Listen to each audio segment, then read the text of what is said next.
Oh,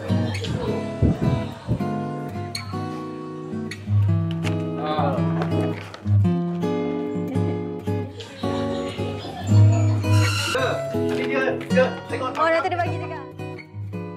Hadiah tidak semestinya baru untuk menghadirkan senyuman. Bagi sebahagian kanak-kanak dari Rumah Kebajikan Anak Yatim, golongan orang kurang upaya maupun yang terjejas akibat banjir, hadiah sekalipun kecil sudah cukup untuk memberi kegembiraan kepada mereka.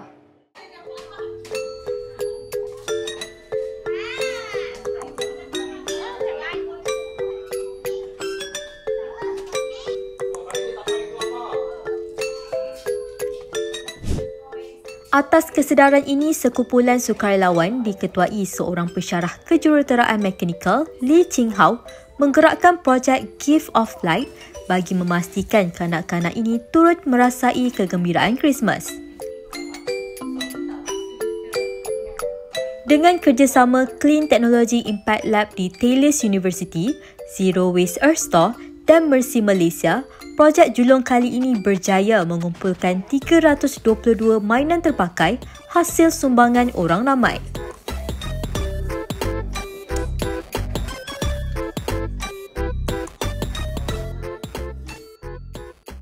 Kanak-kanak yang kita aim adalah golongan-golongan yang dia dalam keadaan yang macam banjir atau keadaan yang dia orphanage, we call it.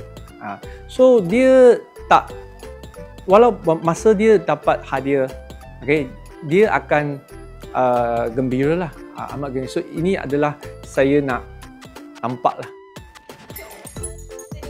Berbanding membeli mainan baru, Lee lebih memilih mengitar semula mainan untuk memelihara kelestarian alam, sesuatu yang diusahakannya sebelum ini seperti mengumpul hampir 95 kilogram topeng muka terpakai pasca COVID untuk tujuan penyelidikan dan pelepasan beretika. Kalau you beli, it will be much more simple, but then dia akan harmful kepada our earth lah.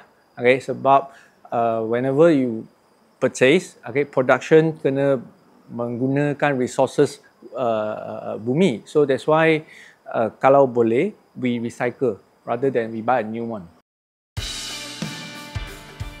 Tulang belakang logistik projek ini terletak pada ZWES, sebuah perusahaan sosial yang mempromosikan gaya hidup lestari.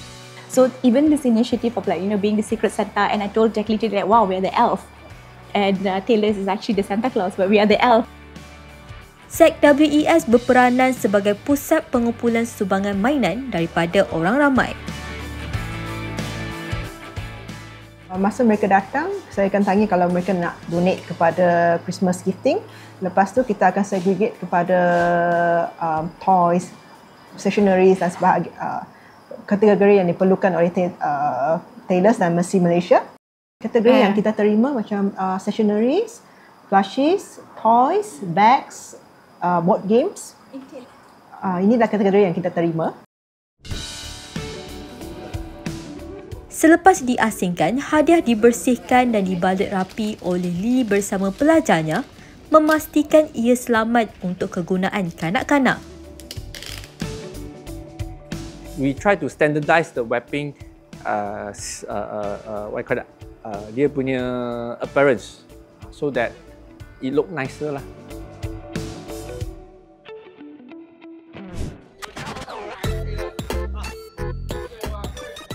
Hadiah ini kemudiannya juga diagihkan dengan bantuan Mercy Malaysia di bawah aktiviti mesra kanak-kanak. Dia sini ada syndrome, ada Down syndrome, hyperactive, sawan dengan GDD untuk delay. Budak-budak ni yang istimewa mah. Dia pun tak tahu apa panggil Christmas ke New Year. So I happy lah ada yang donor bagi dia itu present untuk dia bagi dia orang happy. Sebab dia orang pun selalu kat rumah ni, tak boleh keluar. Nah, dia boleh colour dekat sini tau, ambil. Warna apa dia nak? Warna pink. Nanti main. Ni you boleh main. Gift of Light bukan hanya tentang hadiah. tetapi sebuah pengajaran tentang nilai empati, kepedulian, kelestarian dan bahawa satu tindakan kecil boleh memberi impak besar terhadap kehidupan insan istimewa ini. Azurin Zainal, FMT.